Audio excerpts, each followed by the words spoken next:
Imagine being on a court of sand. You can feel it between your toes. Bright lights are blaring down on you. The crowd is cheering so loud that you can't hear your teammate yell at you from 3 feet away. This is the moment you've been waiting for. The referee blows the whistle, and the first serve is underway. This may have been what Misty May Trenner and Carrie Walsh were feeling on that London day in 2012 during the Olympic Games. They went on to win their 3rd consecutive gold medal in a sport called volleyball. Now volleyball originated from a man named William G. Morgan in 1895. In an article entitled Century of Volleyball by Dr. Darlene Kluka, she explains that he combined 3 sports. He combined the net from badminton, the ball from basketball, and the hand play from handball to create what we call volleyball. Now today I'm going to teach you a little bit about the sport, about its origins, its rules, and teach you some of the fundamental skills you'll need to play. Now you may be thinking, what makes her such an expert? Well, I'm far from being an expert, but I do have a lot of playing time under my belt. First of all, I played competitive volleyball for 5 years when I was growing up, for 11 months out of the year.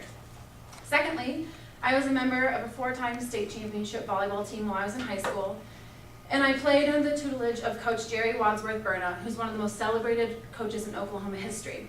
According to the Bishop Kelly Athletics website, out of the 17 years she's been coach there, she has won state 13 times.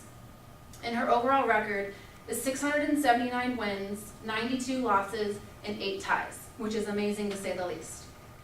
Now, with all of this time I spent running around playing volleyball, you probably can realize that it is my favorite sport.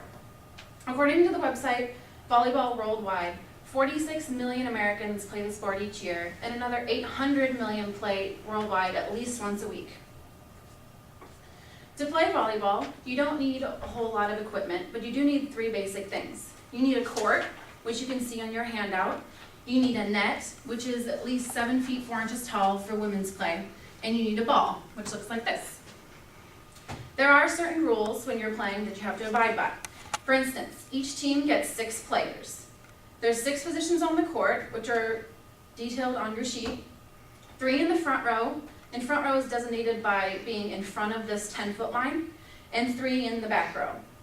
The person in right back will be your server, and you rotate every time you get the ball back. Now the point of the game is to score 25 points before your opponent does. You play best 3 out of 5 games, and you must win by 2. Each point is scored by rally scoring, which means that every single ball is a point. It used to be where you had to side out, and then you got the chance to score. Well now, how they play is every single ball is a point, so it goes really fast, and it's really fun.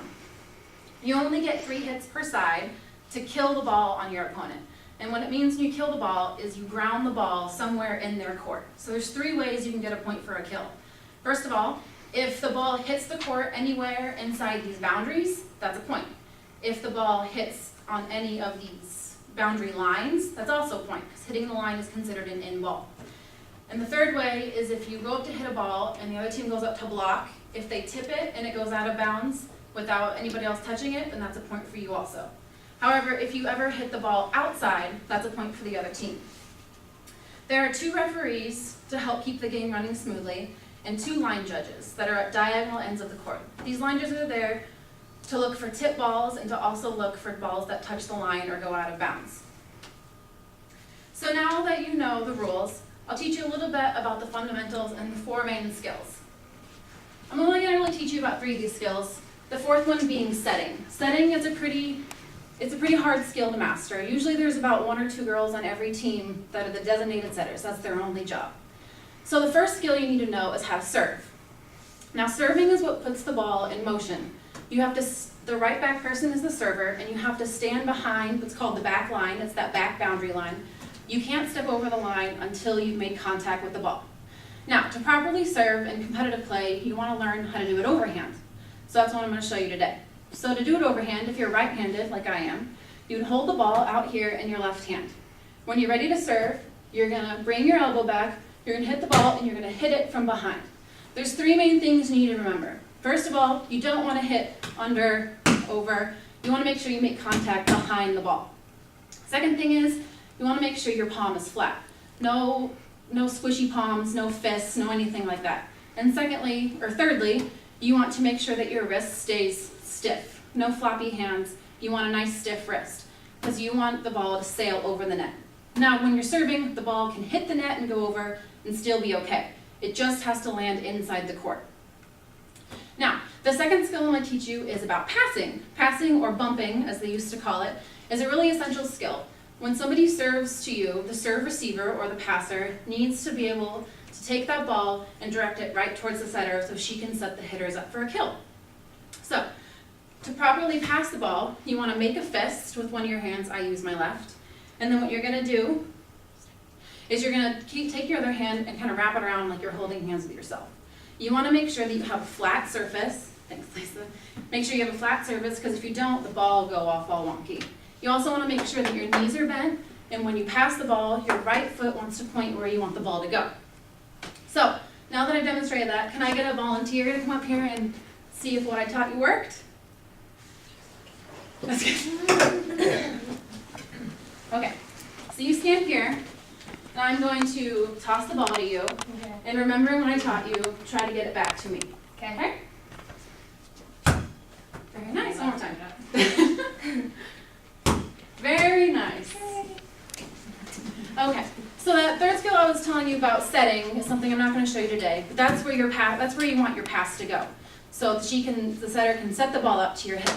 Now the fourth skill, hitting, is usually the most fun. The three people in the front line, just in front of the 10-foot line, are your designated hitters, and they're the ones that can hit the ball at the net. Now, when you go back to hit the ball, you want to make sure that you're doing a couple things. First of all, you want to get far away from the net so that you can do an approach. A lot of volleyball players do a 3-step or a 5-step approach. It doesn't really matter. What matters is momentum. You want to, when you're running up there, you want to swing your arms back so when you plant and jump, your arms go up and you can get above the net and hit down. Now when you're hitting, you want to make sure that when your arms go up, your left arm is guiding where you want it to go. Your right arm's going to come back. You always want to make sure your elbow is above your ear. Something I got yelled at many times by my coach. So you want to make sure your elbow's up and then you're going to swing it around. And this time, instead of the stiff wrist, you want a floppy wrist. This is really important. We had to do this for hours on end during practice. So you go up and you kill it. Hopefully it hits the ground and you get a point for your team. Sometimes the other team will block it back down on you, but that's when defense comes in, you try to get the ball back up. So now you've learned a couple new things about volleyball, I hope. That it's over 100 years old, that it's played by over 800 million people worldwide, and that now you know some of the fundamental skills so maybe you could play with your own family someday.